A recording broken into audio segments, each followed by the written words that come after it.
The story begins when there is a sorcerer soldier who is about to cultivate with a girl in a forest. When their cultivation is about to begin, Zagan interrupts the soldier's action because he greatly disturbs Zagan's sleep time. Then the soldier begs Zagan for forgiveness and promised to give the results of his magic research to Zagan. But Zagan is not interested in the weak magic research of the soldier and immediately kills him.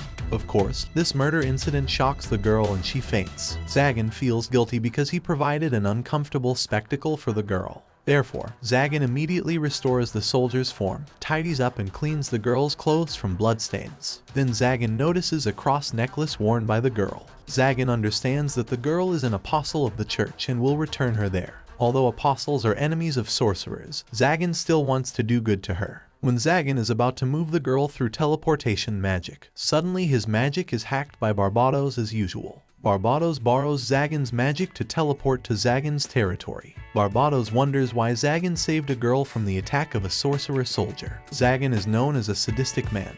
Even he kills fellow sorcerers without caring who they are. Then Zagan will confiscate all the belongings of the sorcerers if he needs them. Zagan does not respond to Barbatos' words and immediately returns the girl to her place. Barbatos regrets Zagan's actions because the girl could be used as a sacrifice to obtain magic or summon demon monsters. Then Barbatos tells Zagan that the treasure of one of the oldest archdemons, named Marchosias, who is 1,000 years old, will be auctioned off on a large scale in the Kyanoids region. Marchosias is the head of the archdemons and is the oldest archdemon since the first generation. There are 13 archdemons deliberately formed to cover up the true power of the Demon King. The 13 archdemons have been blessed with some of the Demon King's power. Also, they are the highest rank among sorcerers, and the lowest rank will be a servant, even a slave. Back to the auction topic. Barbatos invites Zagan to the auction place because he wants to borrow money from Zagan. Marchosias has many valuable treasures. Barbatos also promises that he will provide 2 beautiful women for Zagan. In Zagan's mind, he is actually interested in women or young girls, but he is lazy to approach them because they are very troublesome. Zagan also sees some soldiers rushing with their affairs. Barbatos says that recently there have been incidents of chain kidnappings carried out by sorcerers. Their target is only young girls to be sacrificed to summon demon monsters. Of course, this will cause a commotion with the church as well. Zagan and Barbatos are also suspected sorcerers in the case. When they arrived at the auction place, there were already many sorcerers present there. Valefor, alias the Apparition, Gremory, the Enchantress, Kimaris, the Black Blade.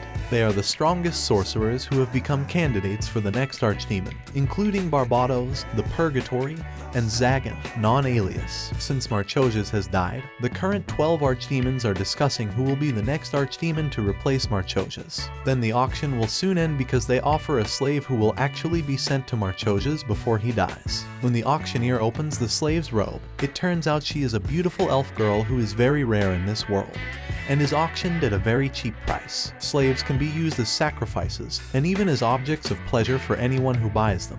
After seeing the beauty of the elf girl, Zagan's heart beats very fast because he feels love for the first time. Without hesitation, Zagan is willing to spend the money he brought all in to buy that beautiful slave girl. 1万から始めてまいりますよ。100万だ。ずっと欲しかったものをやっと見つけた気がする。そしてその肌に触れてみたい。助けてやりたい。笑った顔を見てみたい。愛しい。そう表現すればいいのだろうか。もうザガン、いくらエルフだってそんな大金。キュリオテス金貨で100万枚だ。ありがとうございます。素晴らしい。一体どんな魔術を使うつもりなんだ。Zagan doesn't want any other sorcerer to have her. Of course, the sorcerers in the hall were surprised by the amount of money Zagan offered for a weak slave. When Zagan approached the elf slave girl, he was confused about what to say to her. Then Zagan noticed the chain necklace around the neck of the elf slave girl, and the necklace turned out to function to block her powers. If the necklace is removed, it is likely that the elf slave girl will escape with her extraordinary magical powers. But the auction house does not know how to remove the necklace. The auctioneer said that Zagan also does not need to worry because the body shape and beauty of this elf girl are still original. It means that there is no magic that changes her body shape and beauty. Then Zagan thanked and trusted the auctioneer's words there. If the elf slave girl does not have a good and melodious voice, Zagan will be very angry with the auction house. Of course, everyone there was surprised by Zagan's words. It's as if he wants to satisfy his desire for the elf slave girl. Well, Zagan actually just wants to talk to her. After that, Zagan takes the elf slave girl home and they introduce themselves. However, at the beginning of their introduction, it's a really weird moment. The elf slave girl's name is Nephilia, and she is usually called Nephi. She always assumes that Zagan bought her just to be killed or used as a sacrifice. Nephi even asked how Zagan would kill her later. Of course, Zagan became more confused with Nephi, whose mind was filled with thoughts of death. Zagan is a man who is difficult to express his feelings. He has no friends, and only Barbatos usually talks to him. Moreover, he is very innocent in responding to matters of love. Therefore, he also finds it difficult to converse with Nephi, and sometimes Zagan responds to Nephi using harsh words, which he actually does not want to say to his beloved Nephi. Nephi also offers her virginity to Zagan because Nephi does not understand why Zagan bought her. Zagan blushes because Nephi shows that to him. Zagan is truly in love with Nephi. Even he likes the name Nephilia because it is a very beautiful name. But Nephi does not have a last name, just like Zagan. Then Zagan will escort Nephi to choose her room as she pleases in Zagan's palace. Of course, Nephi still thinks that she will be killed soon because Zagan has prepared a corpse room for her. For Nephi, a cursed child like her seems unworthy of living. Zagan assures Nephi that he will not kill her. Zagan really can't believe that his beloved Nephi is already like a girl who has no hope of living. But Zagan justifies it because Nephi must have gone through years of life as a slave. At least, Zagan has to start his relationship with Nephi slowly. Zagan doesn't understand the meaning of the cursed child mentioned by Nephi. Therefore, he will wait for Nephi to explain the details about herself.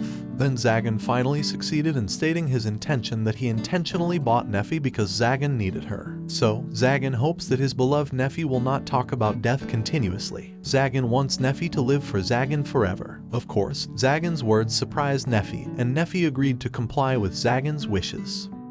When Zagan escorts Nephi to each room in his palace, there is a moment where Nephi almost falls down the stairs. Of course, Zagan immediately saves her like a prince who is intoxicated with love for his princess. Even Zagan also becomes addicted to holding Nephi's hand until they find a suitable room. However, Zagan suddenly remembers that there are some rooms filled with items for executions, including the room they are visiting now. どうぞご主人様のお望みのまま。違うからな。 Then Zagan immediately makes the items disappear. Those items actually belong to the previous owner of this palace, and Zagan hadn't had a chance to clean them up. After seeing Zagan's magic power, Nephi is very surprised because she has never seen such magic before. Then they enter the room, and Nephi goes to the balcony there to see the beautiful moonlight. Zagan guesses that his beloved Nephi might like the crescent moon like this. Nephi finally decides to stay there and respects Zagan's decision, while also thanking him. After hearing Nephi's words, Zagan's heart melts because he hasn't received thanks like that for a long time. Likewise with Nephi, who can finally express her gratitude after being a slave for so long. From here, their absurd love story will begin. 何もつかめんな。だと思います。月が好きなのか？わかりません。そうか。はい。